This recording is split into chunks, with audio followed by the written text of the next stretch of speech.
Okay, I think you have a red light. Whenever you're ready. Oh, I do have red light.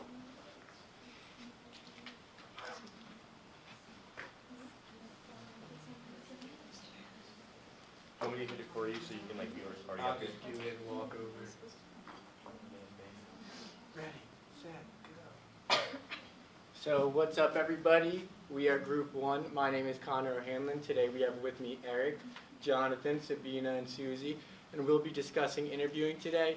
Normally as students we only focus on interviewing from the interviewee's point of view, but we're going to be talking about it from the other side of the table as the HR recruiter. So in my presentation I'm going to be talking about before you can start, so I'm going to be talking about the pre-interview. I'm going to be talking about the importance of it, the importance of the job analysis and the job posting, applicant tracking systems, and some personal experience I've had interviewing in the past for internships and full-time jobs. So what is the pre-interview process? This is everything in between you identifying a need for a new candidate to you actually interviewing the person. So in this you're going to have recruiting, obviously. You're also going to have screening, which can include phone interviews, and some companies are even doing personality tests these days. So these are parts of the pre-interview. And then, but before you can even start interviewing, you really have to think about your company, the company culture, and the position you're trying to fill. All of this will help you decide about the ideal individual you want, the skills you want them to have, and the qualifications they've had in the past to fit into this position. And this all leads into the job analysis. Obviously, we've all completed them. This is the document you're going to complete before to essentially analyze the skills, qualifications, and competencies that your candidate is going to need to succeed in this position. So essentially, it's everything the person's going to be doing throughout the day in their position. So there's many important parts of it. Obviously, it helps in the recruitment and selection a portion of it. It also helps you design and train the candidate after you hire them. It helps in job design, compensation management. But finally, the most important part is it helps you evaluate them in their performance to decide if they're successful. And here we have an example of this is a template of a job posting. You're obviously going to see the general description, the work experience requirements, so the job duties and the responsibilities that that person is going to have. And you're also going to have the qualifications. For many of us, that includes a bachelor's degree or previous experience.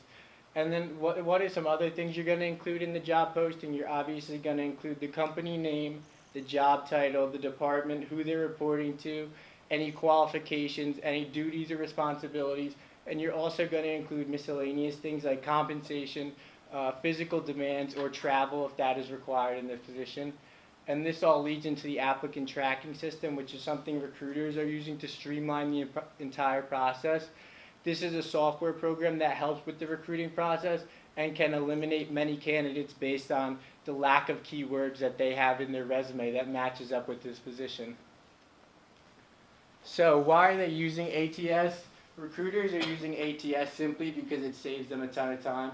Instead of having to look through thousands and thousands of resumes, they just have to look at the ones that the ATS spits out based on the keywords that they set. So they only have to look at the top candidates based on the match and how they fit into that position. And next we're going to have personality tests. This is something that companies are using to identify your traits and your personality to see if you will be successful in this role. These are extremely prevalent in sales careers because they want people with outgoing personalities who are able to talk a while. So you're going to have to do this if you're looking to be in sales someday. And then obviously the phone interview is something we've all done. This is another part of the screening process for the companies to essentially eliminate you and pick the best candidates to move on to the actual in-person interview. Recruiters often use this to eliminate people and to save themselves time so they don't have to interview too many people in person. And then the interviewing logistics is extremely important. You're going to need to know who, what, when, where, why, everything about this whole process, and you're going to need to relay this information to the applicant so they can be prepared. A company that's not prepared or doesn't allow the applicant to be prepared looks extremely unprofessional. And then you're going to build your interviewing team. This can include people from different departments with different viewpoints that may interact with this person throughout the day. This can allow you to get different perspectives on why this person might be successful, and it allows a group decision on this candidate. And then interview preparation is obviously extremely important for the interviewer. The first time you look at the resume should not be in the interview because that is extremely unprofessional and makes the applicant feel like they're not valued. You also should have a set of questions developed, know about the role, the position, and be able to answer any of their questions that they have about it. And then obviously you want to make a good first impression. The best candidates are going to have multiple different companies trying to hire them. So if you don't make a good first impression, you're also selling the company as they're trying to sell themselves. So if you don't sell yourself as a good company to work for, they're probably going to eliminate you right off the bat. So you want to have a nice front of the office, nice and clean. And then some personal experience. I've actually interviewed in the past as a lifeguard. I had to interview people based on the requirements of their positions, their qualifications, and their skill to see if they're a reliable candidate because you are saving lives in this position. So that was something extremely important for me. And I've also had some bad experience interviewing. One bad experience was actually at the company I work for now. They didn't even know I was supposed to be there when I got there. They essentially only had 3 or 4 questions prepared for me, so it didn't take very long. So they looked very unprofessional and unprepared, and it did not leave me with a good first impression. But I've also had some great experience interviewing. One was with I interviewed for last summer. This recruiter was extremely knowledgeable about everything in the company. They knew about the role. They were able to answer my questions, but also they knew about my skills, my background, and things, and how I would fit into the company. So now you've heard my whole spiel about the pre-interview process. Just a little recap. We talked about pre-interview, what it includes, the importance of it, the importance of the job analysis and the posting, applicant tracking systems, and some of my own personal experience that you guys can use in the future. And now my friend Eric is going to talk more about interviewing questions. All right, good afternoon, I'm Eric, thank you. So after analyzing everything that he just talked about, you're going to need to commence some interviews. And when you commence the interviews, you're going to look for the best possible candidate. To get this candidate, you need to know exactly what you're looking for. Now, when looking for these things, you should ask yourself some important questions, like what exactly the job process is. You want to know exactly what you're going to be doing, what that person's going to be doing, and the skills they need. Some other things you should look at are things that worked for people in the past that had this job so they can be successful when they start, and to establish performance expectations. To make sure that you get everything you want to do, as he covered, it's vital to prepare your questions before you start interviewing. You don't want to obviously look at the resume when you get in there and then just try to make up questions off the top of your head. Some questions should be asked to everybody, but some should also be specific to each person.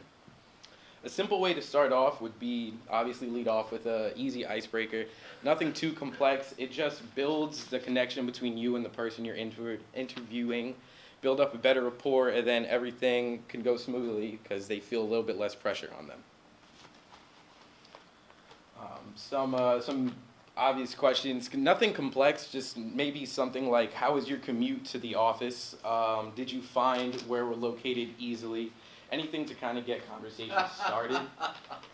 I mean, that probably wouldn't be a good one, but it is a little comical. I just got it. But anything just to get it going. The purpose of this icebreaker is just to basically set a friendly atmosphere. You don't want to feel on your toes. You don't want them feeling on their toes either. You want everybody to be relaxed so you can basically go on as smooth as possible, and then there's no tension between you or the person you're supposed to be interviewing. All right, so after that, you get into the real questions. Now, some questions that you're going to be asked are more traditional. These are questions that everybody mainly gets asked. They're pretty general, and they're just trying to find out what type of skills you have, what type of background you're coming from, things of that nature, just things that you hear in pretty much every single interview. Some examples of this could be simple ones like, what are your greatest strengths, as we talked about, and then at this point, you're supposed to write them all down. Another one could be, what are your greatest weaknesses, which we talked about. You're not supposed to write them down, but just take mental notes of them. Another big one everybody asks is, why do you want to work for us? So things like that. Yeah, more questions like that. It's just basically to find out like where you're going to sit with this position and how you could fit into the company. more of them obviously once they start off with tell me about yourself, that's basically one of the most go-to ones. These questions, when asked, they're probably already prepared for these questions because these are the most general ones. So they'll probably already have a good amount of answers for these.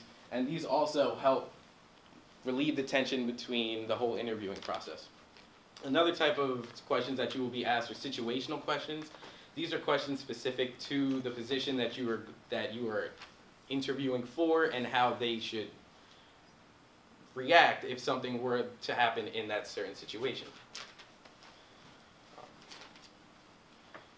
Some of these questions could be just trying to get like their thought process on what they would do in certain situations, and just to figure out whether that would be a fit for how you would want to handle that if you were in that situation, or how you would want them to handle that if they worked for your company. Using these questions, the interviewer can create a better thought process of the person they're seeking and if that fits what they want.